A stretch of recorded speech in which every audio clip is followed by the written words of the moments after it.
me hacía una pregunta esencial. Le decía a Dios, ¿qué quieres tú de mí? Sí, o sea, ya yo me estaba preguntando cuál era el sentido de mi vida. Eso fue lo que me acercó como un poco más a Dios. El más doloroso es pasar hambre. Estoy pasando por una situación muy grande, quiero tener una vida donde yo pueda ser feliz, donde pueda sonreír. Cuando se tiene vocación, vivir la castidad es fácil. Ay, Dios. Ay, Señor. Quienes están en la iglesia son personas pecadoras. Entonces, quienes se acercan a Jesús son gente pecadora.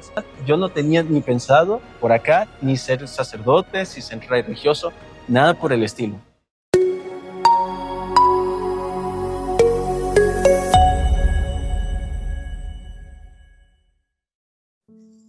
Saludo con mucho gusto a las personas que nos han estado acompañando a lo largo de este podcast. Somos Josefinos, historias con Yamad. Y en este programa lo que queremos compartir con ustedes pues es cómo vivimos nosotros como dentro del seminario. Hay muchos mitos sobre nuestra vida, lo que hacemos, lo que no hacemos. Y cada semana, cada programa que tenemos con ustedes, acostumbramos tener a un invitado diferente. Hoy, por ejemplo, pues una de las grandes bendiciones que tenemos aquí en el noviciado Josefino es que es un noviciado internacional. Tenemos jóvenes de Veracruz, tenemos jóvenes de El Salvador, tenemos jóvenes también de Venezuela y todo esto nos enriquece. El día de hoy le damos la bienvenida al buen Samir. Damos un fuerte aplauso. Muchas gracias, padre. Estamos aquí con el buen Samir, que ya lleva varios años fuera también de su país, Correcto. de Venezuela. Samir, Dios nos llama a cada uno con diferentes circunstancias. Y cuando Dios llama a Samir, lo llama también en unas circunstancias concretas, como es un conflicto en Venezuela. Correcto. Conflicto que ha llevado pues a padecer muchas situaciones específicas en este país. ¿Nos podrías describir, Samir, a grandes rasgos, cómo es la situación social, cómo es el país que tú dejas cuando decides entrar a la congregación? ¿Qué había? ¿Qué se vivía? Algo hemos platicado en otras circunstancias, sí, pero hay muchas personas que tal vez pues conocen la realidad de Venezuela desde los titulares de un periódico o de manera muy indirecta, pero tú que lo viviste en carne propia, ¿qué se vivía en Venezuela hace aproximadamente cuántos años que estás con nosotros? Hace 6 años que estoy aquí con los Josefinos. Hace 6 años. Dibújanos cómo se vivía en Venezuela, en el municipio de Los Teques, que es de donde tú eres originario, Samir. Fíjese, padre, de que en ese tiempo vivíamos en una época muy difícil, en un tiempo de crisis muy grande, y era un ambiente triste, era un ambiente en donde las personas buscaban la manera de sobrevivir, la manera de rebuscarse, la manera de entrar en contactos con otros, de buscar de tener la manera de tratar de salir adelante. Concretamente, ¿qué era lo que le dolía a Venezuela hace 6 años? ¿Qué situaciones veías tú que te causaban dolor, obviamente, como persona, como familia y a nivel social? Bueno, ¿cuáles eran esas situaciones concretas que se padecían? Bueno, honestamente le podría decir de que el más doloroso es pasar hambre. Era la falta de alimentos, de recursos económicos. Era un tiempo tan difícil que muchos de nosotros, inclusive de mi familia, no dormían.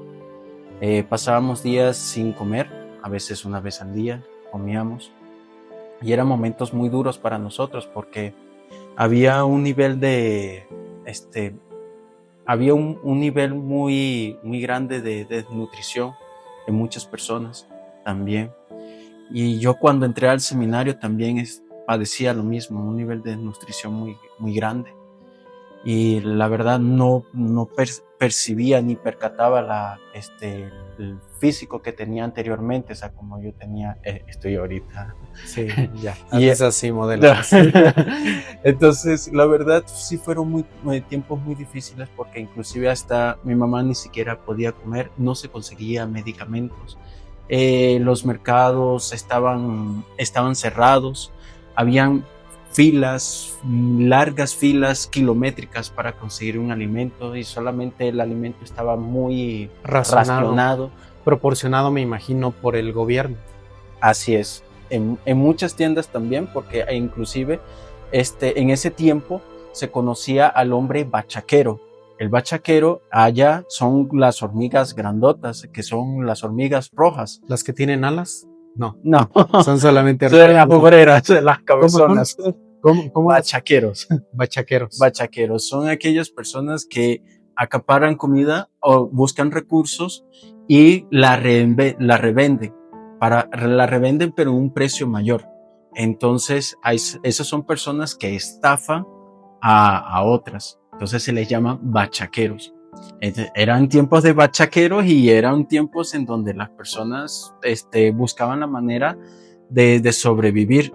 Aunque se puedan pagar el doble, pero se buscaba la manera de sobrevivir.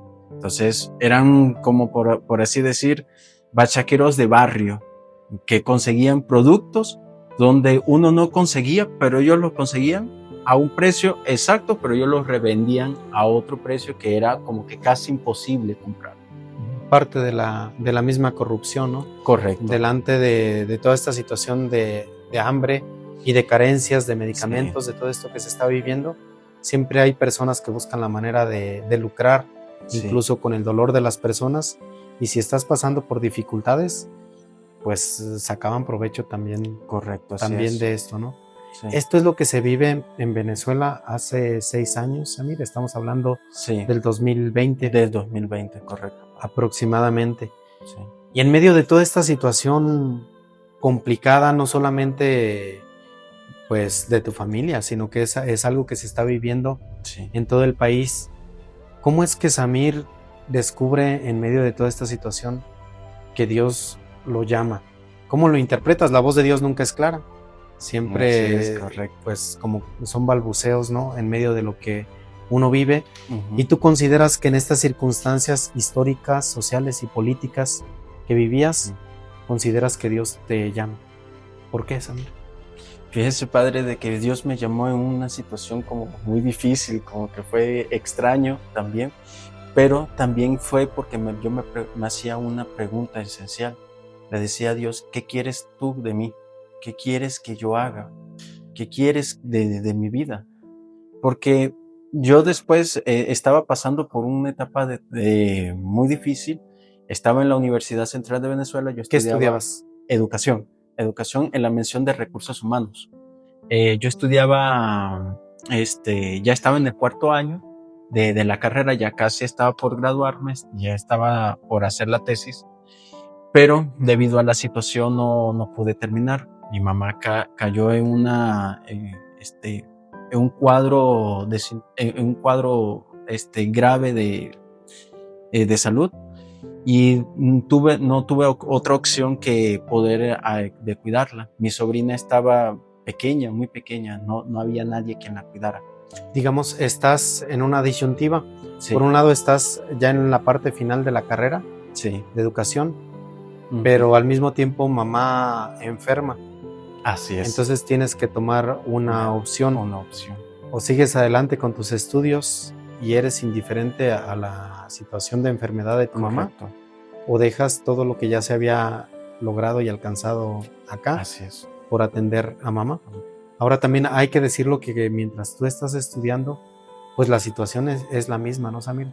Sí. Te tocó, estaba retirado a la universidad de donde vivías. Sí, muy retirado, a 2 horas de mi casa estaba. Tenía que levantarme todos los días a las 3 de la mañana para poder trasladarme a la universidad. Sí, estaba muy lejos, yo estaba muy lejos. Agarraba a veces el metro o a veces agarraba el camión, donde se le dicen el bus allá, el bus o el autobús, se le dice allá. Y obviamente pasando también Sí. hambres en estas En ese tiempo ya circunstancias. estaba pasando mucha hambre y yo dije, por un momento, yo tomé la decisión de atender a mi mamá porque ¿Consideras que fue la mejor decisión, Samir? sí, la verdad sí. Y yo siento de que si no fuera por ese momento, mi mamá no estuviese viva, por la falta de cuidado que ella tenía. Entonces yo dije, la voy a cuidar, nadie me va a ayudar con ella, ni siquiera los profesores de la universidad, nadie. No tenía muchos recursos para trasladarme a la universidad, no comía tampoco. Entonces eso me dificultaba bastante para poder estudiar. Entonces yo entré en un pánico y decidí dejar mis estudios. Me dediqué a cuidar a mi mamá por un tiempo y ella salió adelante, la pude cuidar, inclusive pude cuidar a mi sobrina, y gracias a eso pude perfeccionar el poder cocinarle algunas cosas, el saber cocinar algunas cosas, pero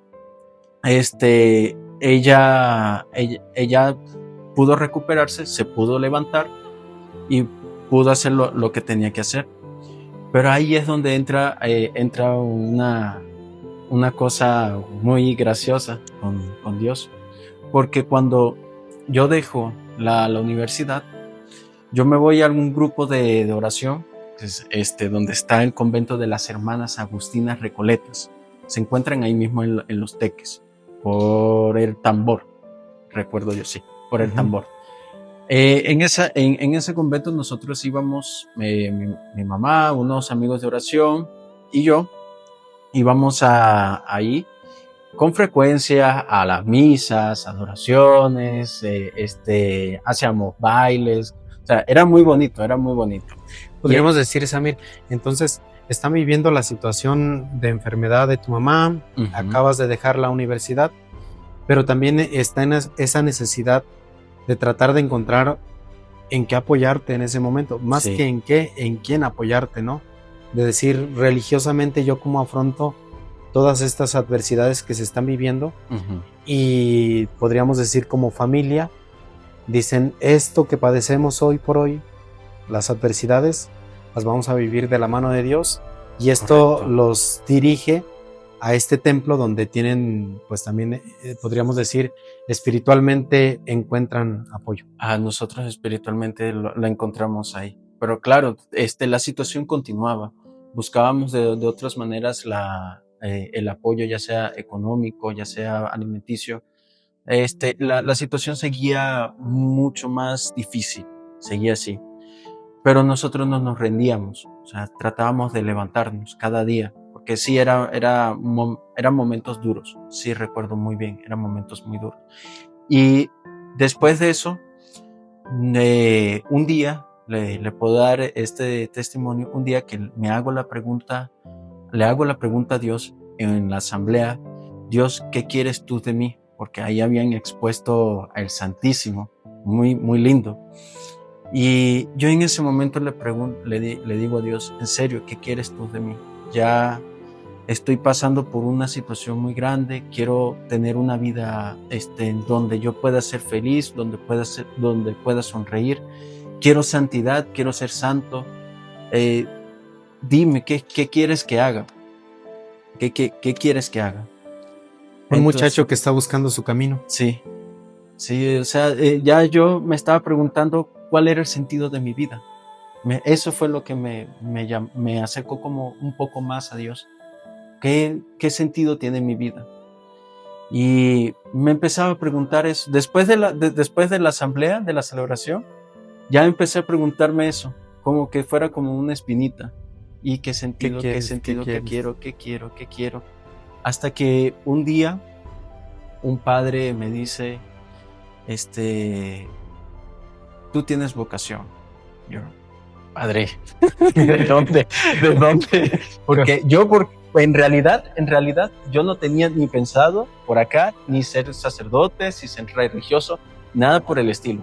No tenía noción de eso. Yo solamente quería tener familia, quería tener casa, carro, perro. Yo quería tener mi estabilidad. Así te soñabas. Yo me soñaba así, quería tener mi profesión, yo quería brillar, pero a mi manera. Éxito. Un éxito, exactamente. Pero llegó un momento en donde un padre me dio la curiosidad y yo dije...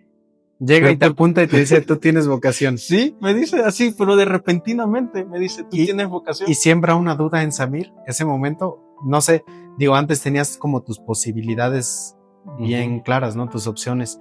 Pero cuando alguien llega y te dice, tienes vocación, en ese momento, si las opciones eran 3, pues ya fueron 4.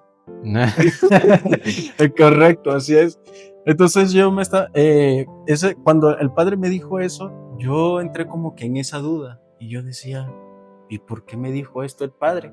No entiendo. Entonces yo quise ignorar ese comentario porque ya yo no conocía nada de eso absolutamente y yo dije, ¿será que yo decía, el padre lo más seguro estaba loco por decirme esas cosas?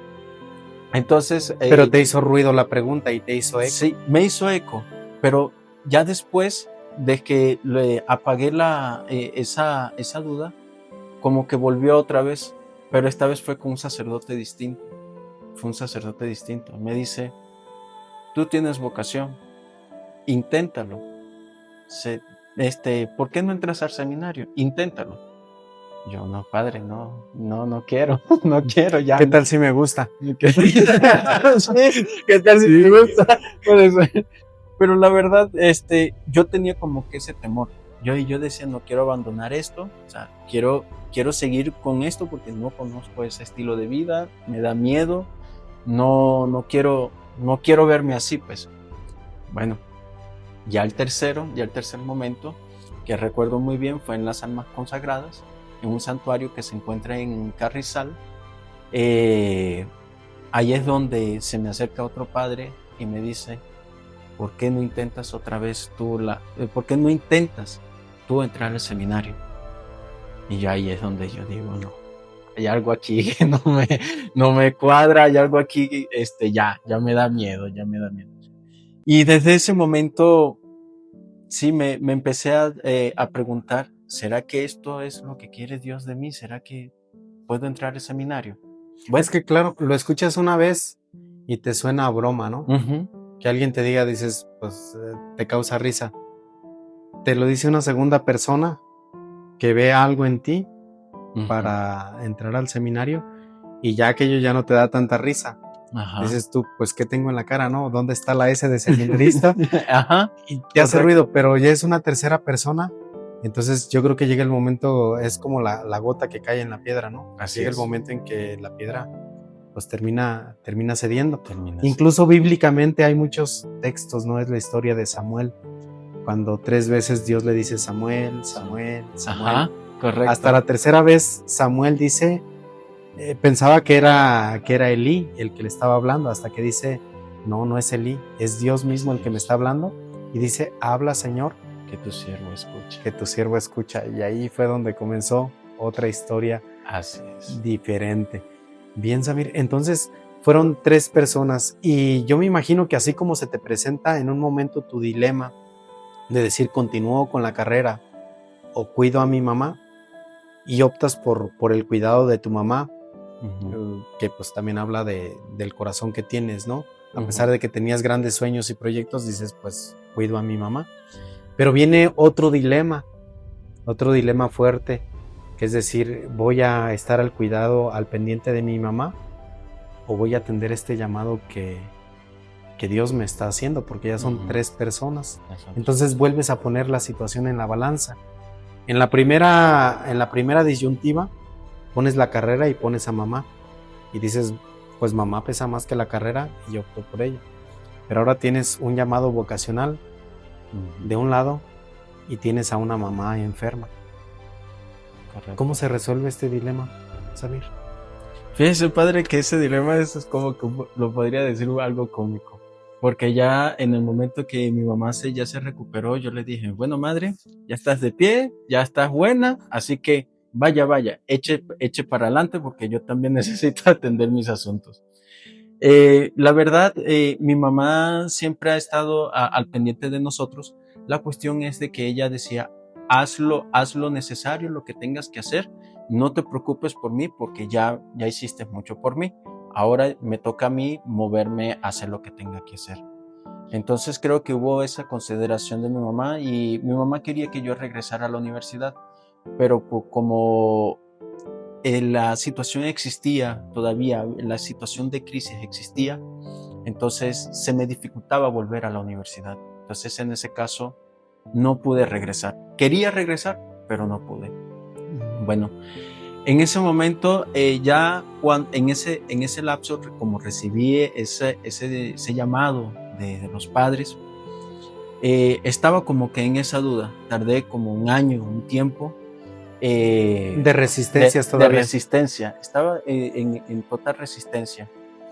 Pero gracias a eso, yo pude hacer una catequesis de un grupo llamado de Lazos de Amor Mariano, en la cual te consagras al corazón de María a través de Jesús.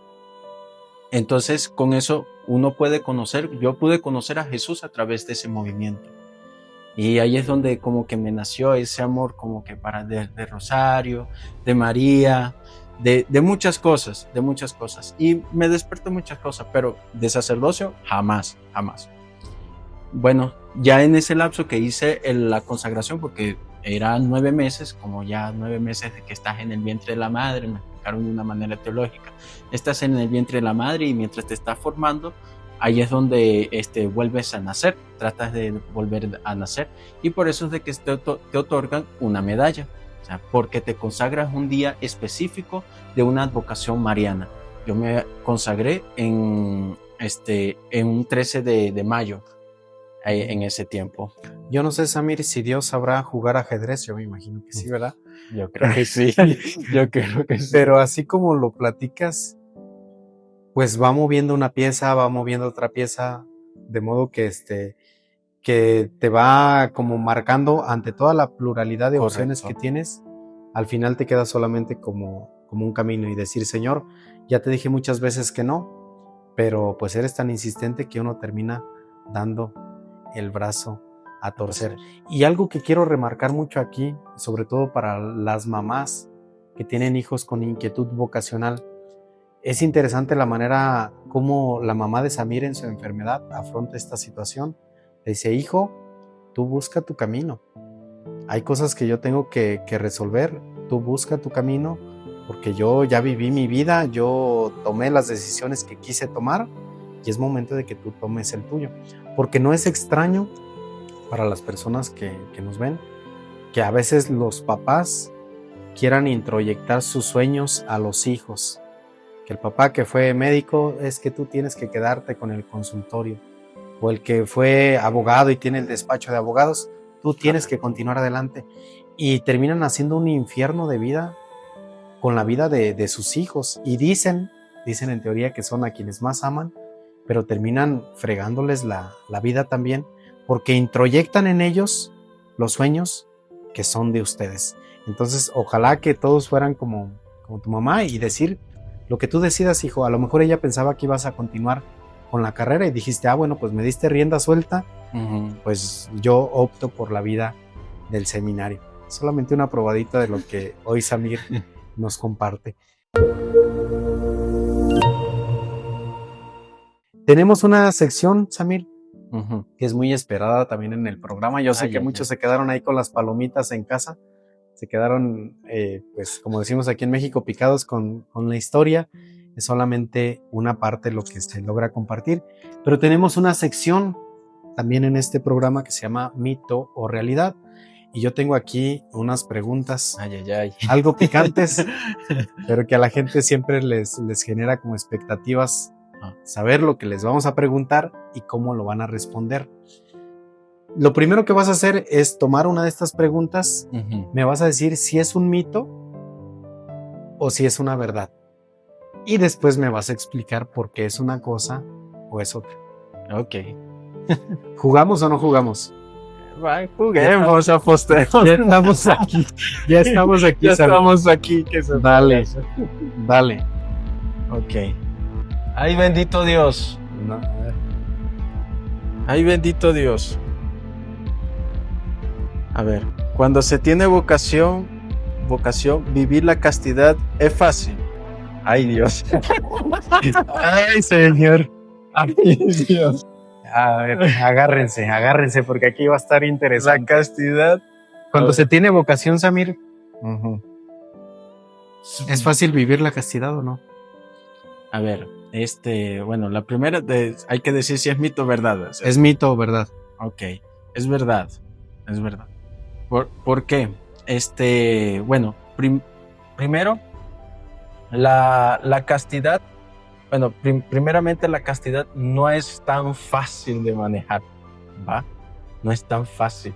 A un muchacho de 31 años, Tengo un muchacho de 31 años. confesiones aquí en público. No es tan fácil. No es fácil vivir la castidad. No es tan fácil, porque ya, es una renuncia total hacia sí mismo. Entonces, ya dentro de la naturaleza humana, que es normal dentro de muchas cosas, porque la castidad tampoco la podemos reducir a lo genital, sino también hay que llevarla hacia el amor, hacia los demás, al servicio hacia los demás. Pero eso se tiene como que entrenar también. Entonces, en el proceso tampoco es fácil, porque por ejemplo, en mi caso, de que como vengo de una cultura, vengo con costumbres, con ideas, con muchas cosas. Me consta. Deberían de verlo bailar salsa. Por eso, entonces, como el sureño se mueve muy sabroso, entonces otros lo pueden ver como que medio raro. Entonces, la cuestión es de que la castidad no es tan fácil, no es fácil, pero sí se puede vivir, sí se puede vivir. Eso sí, con la verdadera y recta intención, con que uno tenga el propósito de vivirla. Si no la tiene, entonces no será posible vivir esa castidad. Es una lucha de todos los días, entonces. Correcto, así es. Sí. Pero, ¿sabes qué, Samir? A mí me da la impresión que muchas veces la gente piensa que la castidad es algo únicamente como de nosotros, como consagrados. Ajá. Pero yo me doy cuenta, por ejemplo, muchas personas que viven solteras y que tienen, por ejemplo, una pasión por la pintura, por el deporte, y les lleva tanto tiempo eso que aman, eso por lo que se sienten apasionados, que los lleva incluso a renunciar a una vida de pareja, ¿no? Porque hay algo que les apasiona. Y nosotros como consagrados, también la castidad no es para nosotros dejar de amar. Correcto. Yo creo que lo único que nos prohíbe la castidad es como no tener una pareja, ¿no? Un destinatario concreto de nuestro amor. Para nosotros eso sería la castidad, y decir, tenemos un corazón indiviso, donde todos caben, y a lo mejor cuando uno tiene un día tan ajetreado y pudiste ayudar a una persona, lo pienso yo como sacerdote, ¿verdad?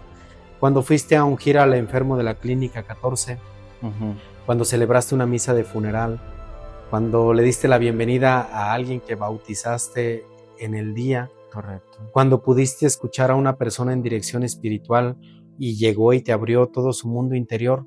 Entonces cuando uno vive todo esto, que son cosas muy intensas a lo largo del día, y termina tu jornada, te das cuenta que no fue una jornada infecunda, ¿no?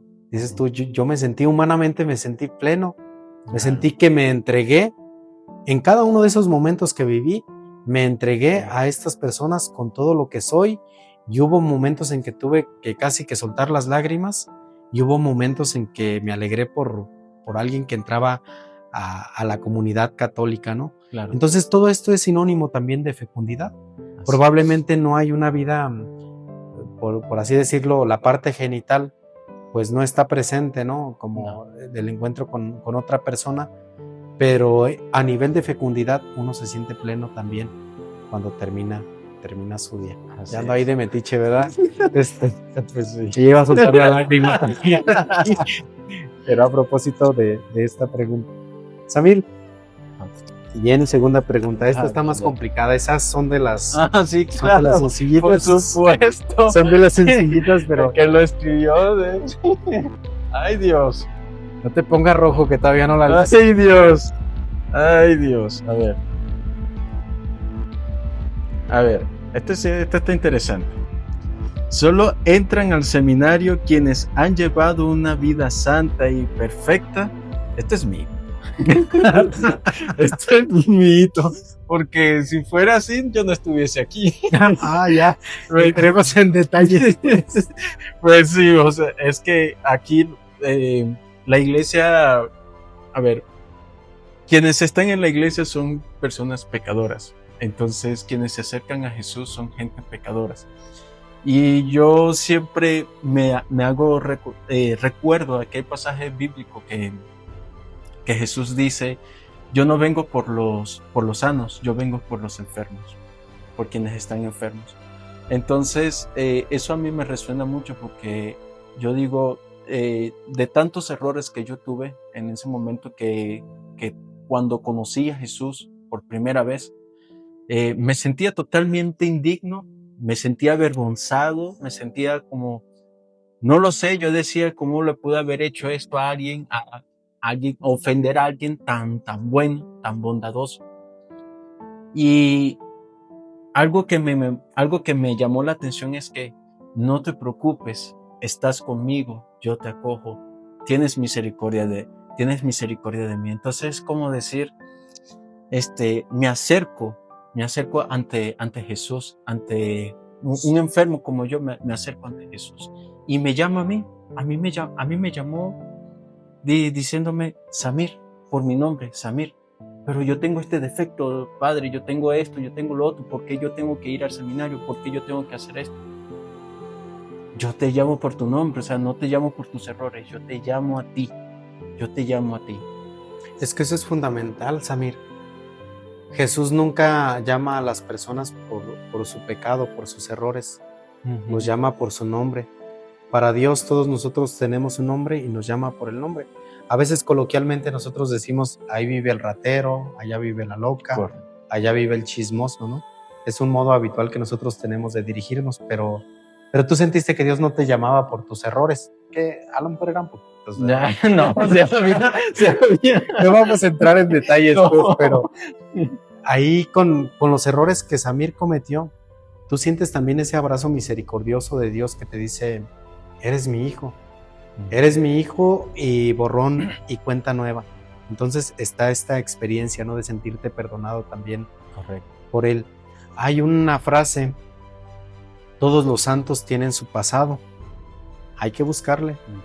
Todos los santos tienen su pasado y todos los pecadores tienen un futuro también, ¿no? Como para no encasillar a las personas, claro, en esto. Entonces, pues Samir nos dice, aunque haya habido errores en el pasado, Dios te llama. El seminario no es únicamente para los que han llevado una vida inmaculada, limpia, perfecta, no. Es un lugar también donde pues llegamos de las batallas de la vida. Así es. A veces con errores. Ahí interesante para que lo tengan en cuenta. Bien, solamente con esto vamos a cerrar, Samir. ¿Qué le dirías tú a un joven que en este momento anda indeciso si entrar al seminario o no? Padre, yo le diría que no tuviera miedo en seguir a Dios, sea a donde sea lo que Dios le esté llamando o le esté colocando en su corazón. ¿Por qué? Porque lo más importante es cumplir la voluntad de Dios, es acercarse a Él. Y Él mostrará el camino, Él siempre dará la respuesta, aunque pueda tardar, pero llegará. La cuestión es abrirse al plan de Dios, no tener nunca miedo, aunque Él a veces sí da temor, porque ya cuando traté de encontrar esa respuesta sí tenía miedo incluso a entrar al seminario, de probar esto. Pero cuando yo lo intenté, yo sentí de que Dios me ha llevado, aunque no entendía cuál era su plan, pero Dios me ha llevado. Entonces yo podría decir, no tener miedo, hay que estar abierto ante el amor de Dios y encontrar esa vocación a la que Dios me está llamando. Si hoy, después de 6 años de estar en la congregación, echas una mirada hacia atrás, Samir, ¿Te has sentido pleno? La verdad, sí. ¿Ha valido la pena? Ha valido totalmente la pena. Aunque yo no digo no vale la pena, vale la vida. Vale la vida. Vale. Esta opción que has hecho. Vale la vida. Vale la vida. Pues con eso nos quedamos. Invitamos a toda la familia de Somos Josefinos, que pues hoy le agradecemos a Samir que nos abrió su corazón, nos abrió su historia, y cuando alguien nos abre su historia es tiempo de descalzarnos porque es algo sagrado. Invitamos a toda la familia Josefina a seguirnos a través de nuestras redes sociales, que se las dejamos aquí abajo. Somos Josefinos. También me pueden encontrar en TikTok como Padre Micho MJ. Si ustedes conocen de algún muchacho que tenga inquietud vocacional, jovencito, jovencita, ¿verdad? También las podemos dirigir con las hermanas Josefinas. Si conocen de alguien, los invitamos a que les compartan también estas entrevistas, porque a veces es lo que hace falta, un pequeño puente, ¿verdad? El puente entre una vocación y el llamado de Dios pueden ser ustedes al compartir este podcast. Dios los bendiga y hasta la próxima. Gracias, Samir. Gracias. Gracias, Padre.